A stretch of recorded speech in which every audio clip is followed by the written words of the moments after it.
Chapter 11. Where she was going I couldn't but ask it, for in her hand she carried a broom. It was a boy of about Mary's own age, perhaps a little older, but taller and tough-looking. His hair looked quite dark in the starlight, and he was scowling ferociously. He was also brandishing a thick stick with a nasty-looking knob on the end. Then he stopped, peered, and said on a note of uncertain surprise, "I know you, don't I? We've met somewhere, but I don't remember. Who are you?" Mary had backed a step in front of the threatening cudgel. "I've never seen you before in my life. I'm Mary Smith, from Red Manor. Are you Dr. D's apprentice?" "Doctor who's what? Of course I'm not." He sounded surprised and indignant, but he had let the cudgel fall. "I'm the vicar's son, Peter. I live in Red Manor too." "But he took in his breath. "Yes, that's it. I've seen you in a photo up at the manor. That's why I must have thought I knew you. Daddy said you were staying with your great aunt." "They told me you were away on holiday," said Mary. "We got back today. But look, what is all this? What are you doing here? And why should I be somebody's apprentice? Who's this Dr. D? Don't you know? This is his house, at least, I think it must be." He was scowling at her still, but uncertainly, and this gave Mary confidence. She added, "What are you doing here yourself anyway?" "I came to look for my cat," said Peter. "So it is yours?" cried Mary. "The grey one. It is Gib then?" He nodded.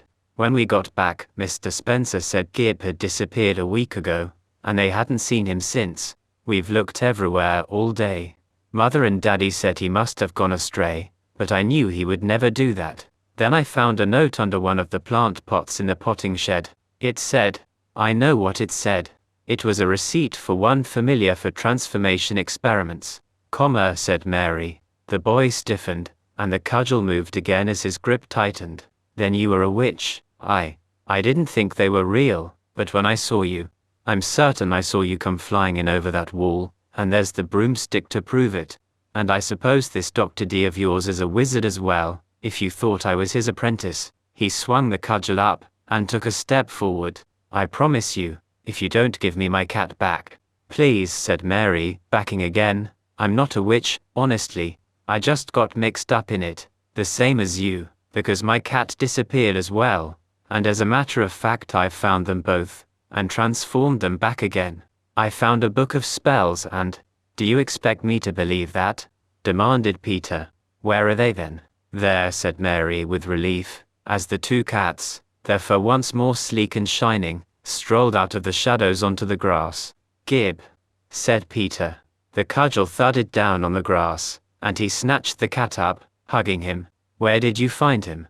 "Look," said Mary earnestly, "there isn't time to tell you all about it. You'll just have to believe me, and I think we'd better be getting out of here now, this minute. There are two of them in it, Dr. D, and a witch who lives not far from here, and I think they may be coming after me.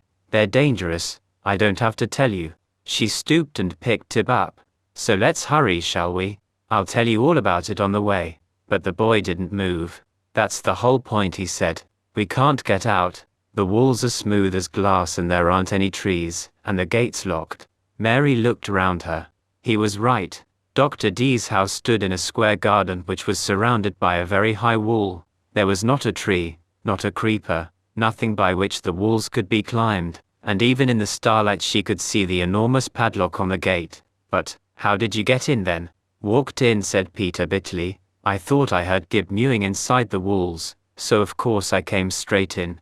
And the gate shut behind me, smooth as butter, and I've been here for hours. Mother and Daddy will be out of their minds. They've probably got the police out looking for me by now. It must be midnight." "Probably after," said Mary, for whom the night had certainly seemed a long one. "Well, we'll have to fly out the way I came in. Hold tight to Gib, will you?" "Then it's true. It is magic." "It was magic that locked the gate on you," said Mary. "You can be sure of that. But I've got some too, I told you. There's a snag about this broomstick. It's Dr. D's, and I may not be able to make it take us home, but at least it'll get us over the wall." She felt for the remains of the fly-by-night in her pocket, and squeezed the last of its juices over her hand. "Hurry up now, hold tight. These broomsticks are funny, they sometimes buck." But it didn't buck. When Mary rubbed it with the fly-by-night, with a sharp command to get over the wall, and then fly to Red Manor, in Shropshire. Do you hear? The broomstick tried its best, rearing from the ground, but with the double weight on it, it could not rise even as far as the top of the wall. At about 6 feet up, it stuck, and then careered round and round the walled garden till the two children were dizzy, and Mary gasped at last, "Go down, will you? Go down." With a little wriggle of relief, the broomstick dropped. The two children got off. There was no need to hold on to the cats now. Tib and Gib seemed to realize exactly what the situation was, and were silent, each cat clinging tightly to a child's shoulder with every one of his 18 claws. "What on earth are we going to do?" asked Peter in dismay. Then suddenly he lifted his head. "Listen." "What's that?" Above the soughing of the wind in the treetops outside came another sound, a high, swishing noise that Mary, with a prickling of the spine, recognized. "It's a broomstick coming. Dr. D. Quickly, we'll have to hide. He'll find us in 2 minutes. There's only those bushes, no other cover at all in the garden, and the house door's locked. I tried it. I wanted to see if there was a telephone. This is a fine time to giggle, I must say. Girls." He seized her arm. "Get into the bushes, quickly. It's the only chance." But Mary ran for the house door. "No. I told you I had magic. I can open locks." And she dragged torch and book from her pocket, flashing the light at the pages. Peter was quick. He saw the point straight away, even though, thought Mary admiringly, he had hardly had time to get used to the idea of magic at all. "Can you? Then if you open the house door, he'll think we've got in somehow, and we can get out through the garden gate, while he's busy searching the house. Is that it? We may not even need to open the garden gate." In Mary's hand, the torch had found the right page, and fixed on the lock spell. "He's bringing another broomstick. We'll have one each. Wait. Now." She muttered the lock spell straight to the house door, and watched it open immediately to stand wide on a dark hall. There was a gasp behind her, but when she turned Peter and the grey cat had disappeared, she ran across the grass, snatched up the broomstick, and ran with Tib in among the bushes, to crouch down beside Peter. Not a moment too soon. Low overhead came that long swishing noise, like paper tearing, and a broomstick bearing a black crouching figure shot over the top of the garden wall and landed on the grass with a thud. Dr. D was furiously angry. The screech he gave when he saw the open door made Mary shrink back into the bushes, and she felt Peter shiver beside her. There was a soft hiss from the grey cat, but it did not move. Tib made no sound. Dr. D jumped off his broomstick, flung it angrily to one side, and rushed in through the door of the house, his white wand of power brandished above his head. "So I've caught you, young witch," they heard him shouting. "Destroy my laboratories too, would you? We shall see.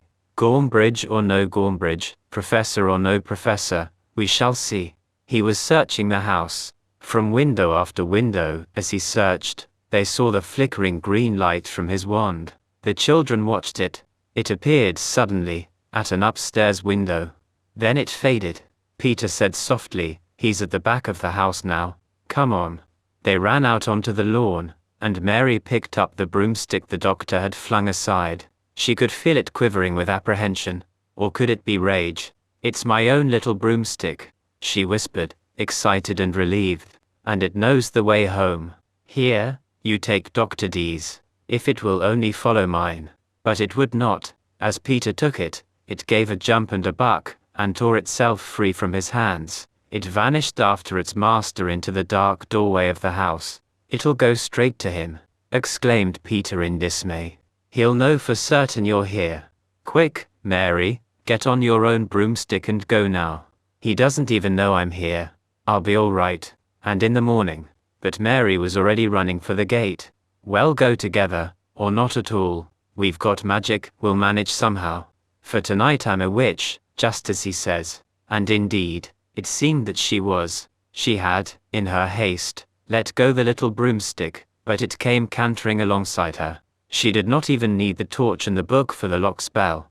She whipped the last fragment of fly-by-night from the pocket of her coat, and, pressing it hard against the padlock, whispered the spell as quickly as she could gabble the words. The padlock snapped with a flash of green fire, and fell to the ground. The door opened on screaming hinges that sounded like a screech of rage. They heard its echo, in Dr. D's voice, from the house behind them. Then they tumbled through the open gate into the starlight of a narrow, winding lane. "Get on!" cried Mary, and in a moment Peter was behind her on the broomstick, the grey cat clamped to his shoulder and hissing now with excitement like a steam kettle. Tib was still silent, but every now and again his tail whipped from side to side, as if he could not stop it. "Hang on, everyone," she shouted.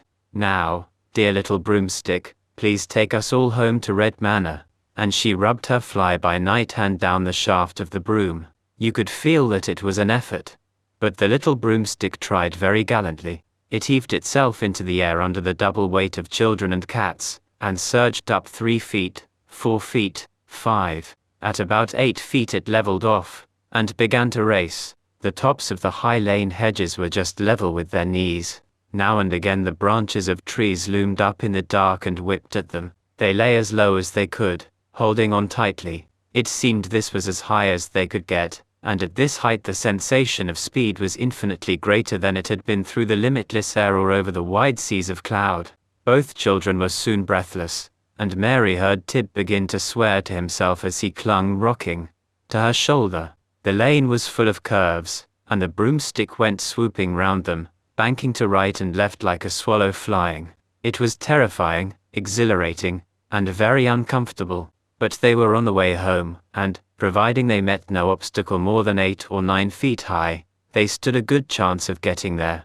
Then they heard the other broomstick coming. It was high overhead, with Dr. D, still shouting angrily, astride it, and it was overhauling them rapidly. Mary waited for his yell of recognition as he sighted them below him, but instead his voice changed to a shout of greeting as another long, tearing swish announced the arrival of a new broomstick, and Madame Mumblechook's voice, high-pitched and furious, cried, "Have you caught her?"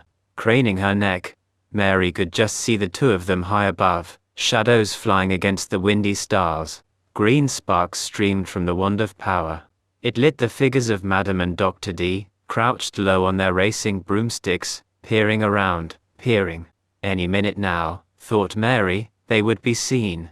At the same moment, the little broomstick, as if it read her thought, dropped smoothly downwards, until it was running in the lane's shadow. It was very dark here, and the broomstick's pace, mercifully, slowed. They were free now of the whipping branches, but still the curves and dips of the lane, which the little broomstick seemed to sense as accurately as a night-flying bat, continually took them by surprise, so that they lurched and swayed more violently than ever, and had to hang on with all their strength. It was like riding an uncontrollable horse at full gallop in the dark along a path one doesn't know, and with much faster horses behind one. The other broomsticks were almost level now, high overhead. "Remember, they don't know I'm here," whispered Peter. "They think it's only you with the 2 cats. They'll expect you to be away ahead of them at full speed. If we stop here in the lane and wait, they'll overfly us, and get out of sight ahead. Then we can go home our own way." Mary opened her mouth to say the word, but at that very moment, the lane came to an end, and the little broomstick shot out of the comforting shadow of the hedgerows, across a smooth open meadow where, sharp below them on the starlit grass, scudded their flying shadow.